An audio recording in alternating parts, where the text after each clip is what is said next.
there was a video that brought up a lot of good things. One thing I absolutely hated, but a lot of cool things we need to talk about.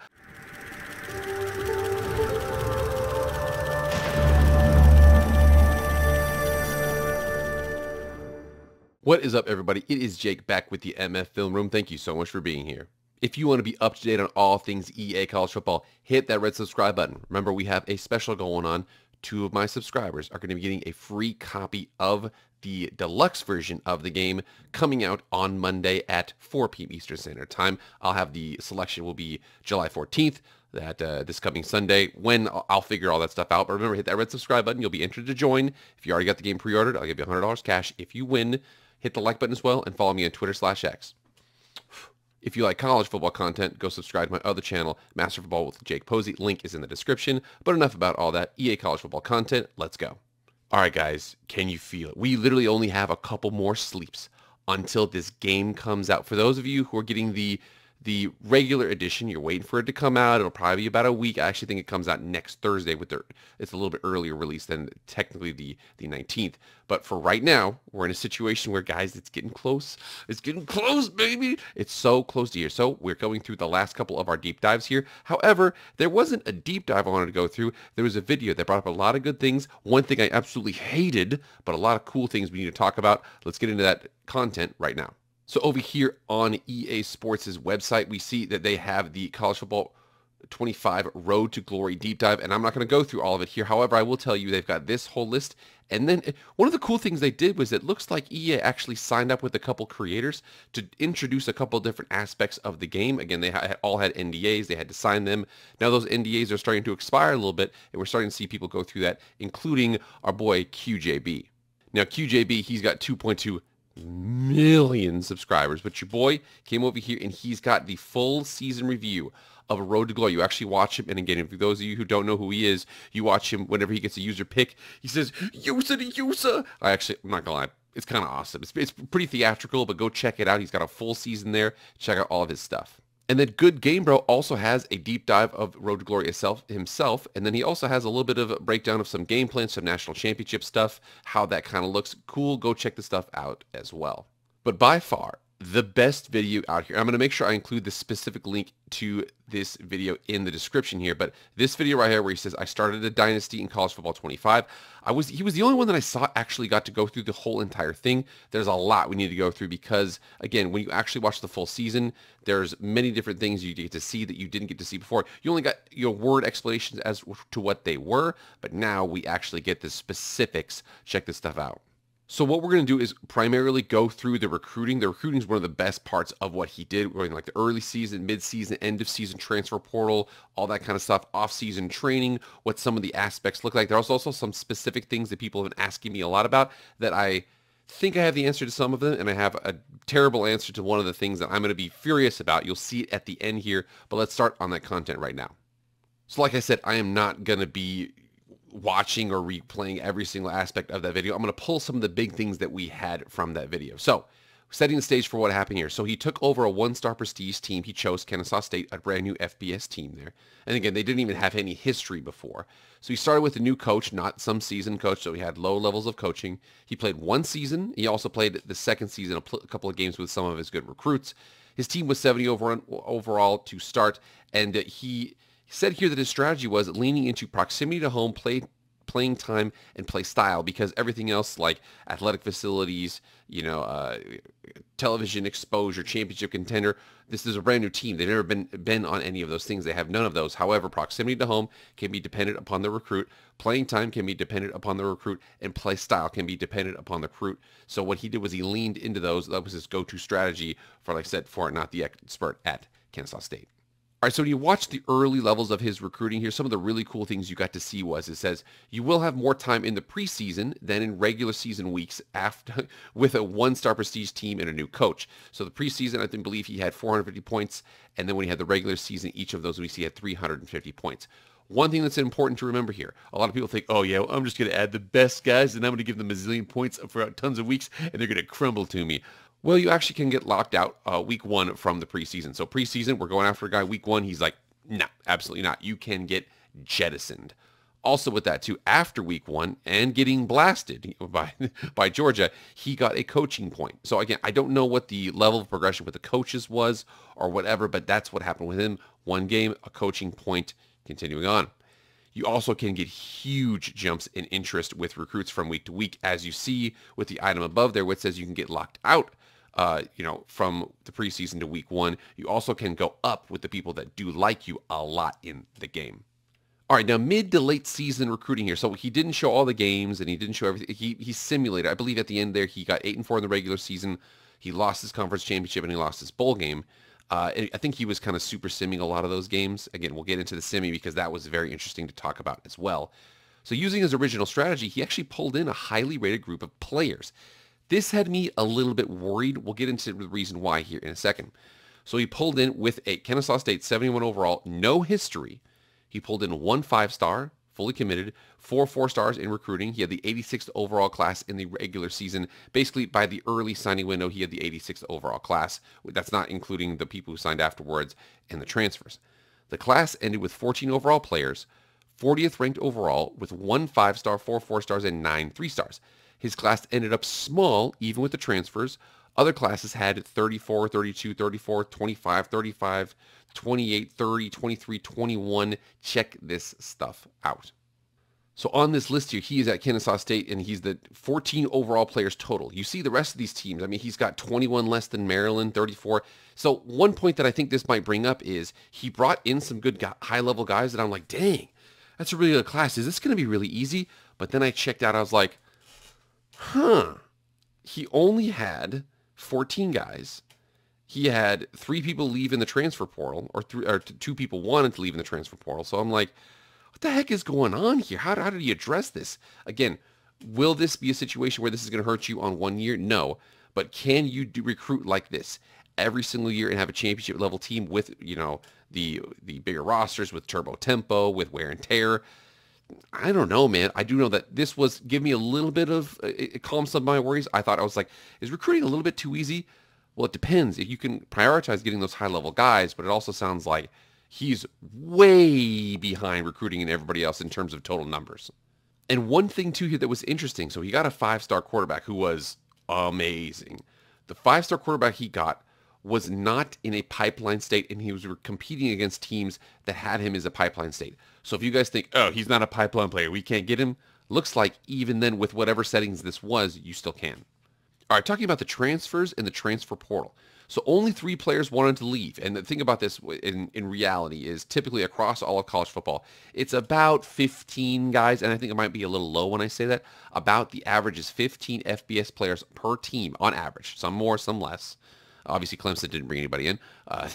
But about 15 guys, I think it might even be 17, but about 15 guys enter the transfer portal on average. This game only had 3. And of those that wanted to leave, 2 of them had a medium chance to leave, and it was 50-50 on keeping. 1 stayed, 1 went in the 50-50 for the medium. So that operated pretty well here.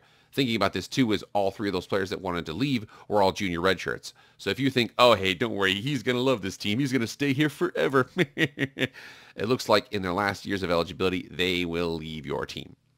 Also checking this out, the transfer portal, it looks like they have hidden ratings and abilities. So what happens is when they're in the regular season roster, there's 11,000 players. And then when they enter the transfer portal, you could easily go to the all teams, all rosters and check out how good they are.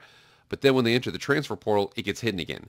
So unless you memorize 10,000 players, which some people are going to take the roster, they're going to pull up and be like, who's good, who's good, who's good. They're going to be able to do that.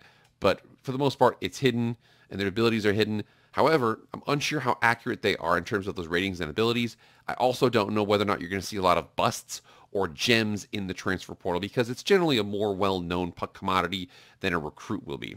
Also, I'll let you know, in the same way that you can get high levels of interest early in recruiting, or you can lose people early in recruiting, the transfer portal interest moves super fast. It went from some people went from no interest to all the way up after 1 or 2 weeks. It goes quick.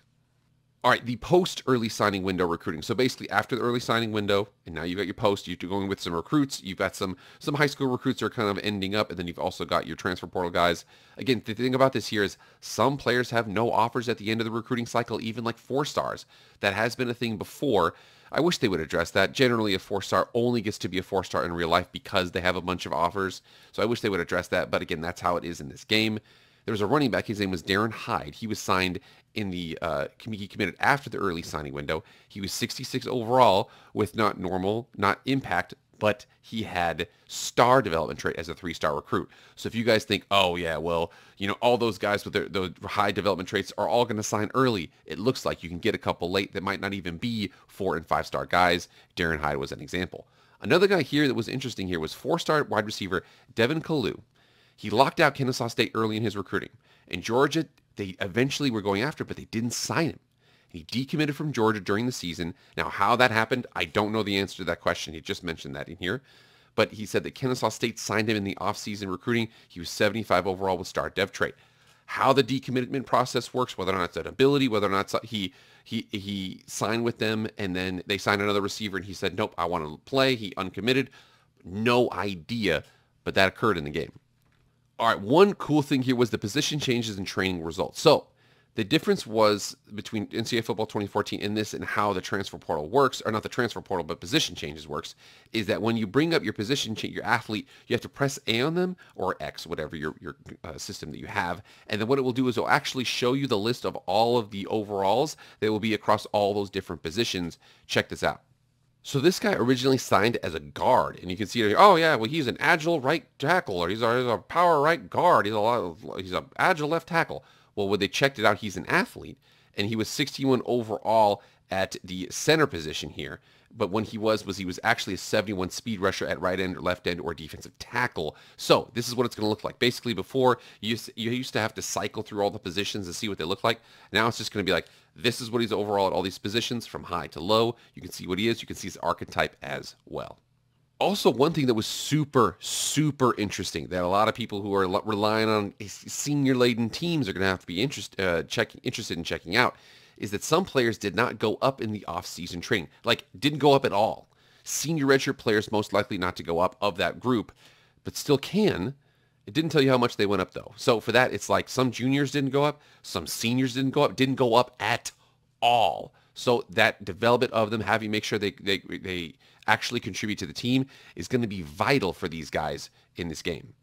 All right, so wrapping up in recruiting in the offseason here. So the team went from 71 to 82 overall. Now, this made me worry a little bit because, again, I don't know what the overall of it was. From what I understood, he said the overall was All-American, but it didn't look like it was too hard for him to go from 71 to 82.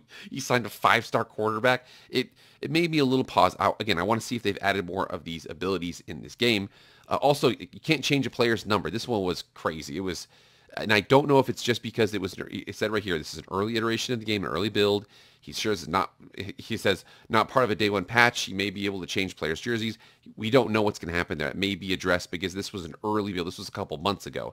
You can't change their physique, which makes me think when you can change their physique, but you can't change their number, well, your physique is actually a part of, you know, your name, image, and likeness. Whereas your number, you could change. People change numbers all the time. I assume you can eventually. However, if they can't, it's going to be kind of an L for EA College Football.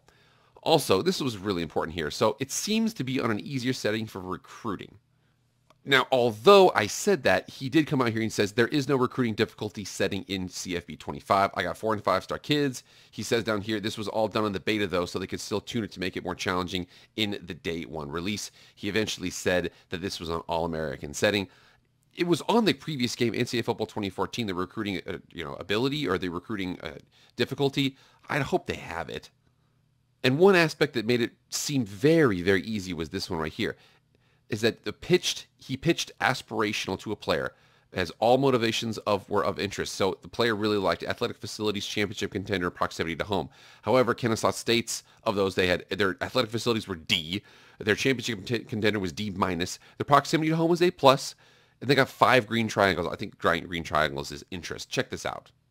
So check this out. This right here was a huge amounts of interest from this. And you see that he's literally got championship contender D minus, athletic facilities D. So of the things that he cares about, he only cares about those three. And all these things are terrible except for one, and he got 5 levels of interest with it. It just, that seems super easy, because if you were to pitch that A plus on something you care about and D minus and D, you should not get 5 of those. Now, I guess unless it's like the maximum is 20 or something like that. That is a horrible, horrible pitch there. But again, it went very well for him.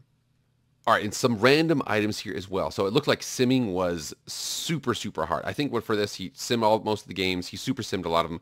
See, he lost every sim to the FBS teams on that video. So he lost the bowl game, he lost the conference championship, and he lost to Georgia. He gave up 72 points in a 5-minute quarters to Georgia. So 20 minutes of gameplay, gave up 72 points in a 60-minute football game. That would be, what is that? 70 times 2 is 210, 216 points. It was not very good for him. The Bahamas Bowl fans, so it was raining. They have cold gear on because the game was I don't know if they've worked it out. It's like, it's Bahamas, even if it's raining, people are gonna be wearing like they're gonna have umbrellas or those the rain ponchos or whatever. But they had like winter coats on. It was kind of goofy with that. You can choose a different play type before the game starts. So I have one guy who keeps on asking me, "Hey, dude, can we do coaching? Mode? Can we do coaching mode?" I'm betting 99.99% sure that you can.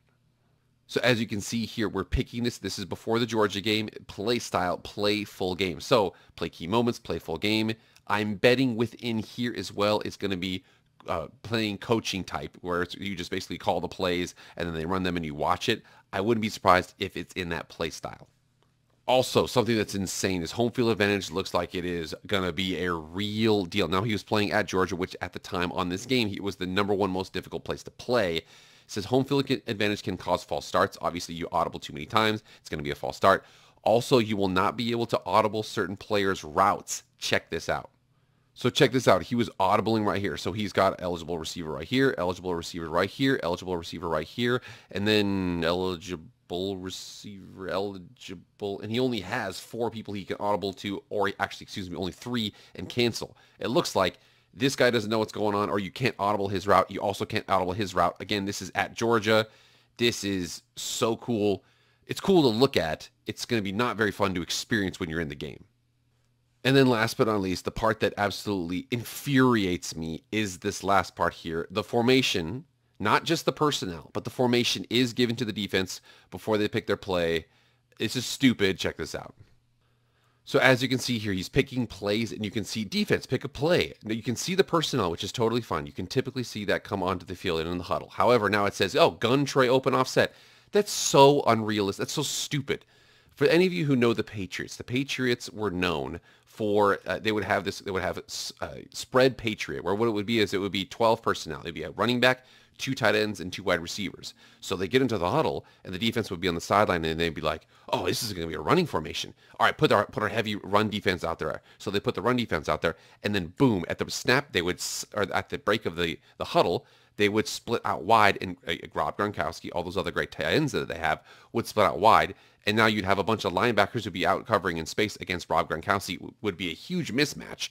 That's what it was designed for. However, this game, probably because some stupid 12-year-old complained in Madden, like, I wish I knew what they were in. The offense is never going to be like, we're running trips. Defense, we're running trips. That's never going to happen. But unfortunately, some 12-year-old complained about it. It's in the game.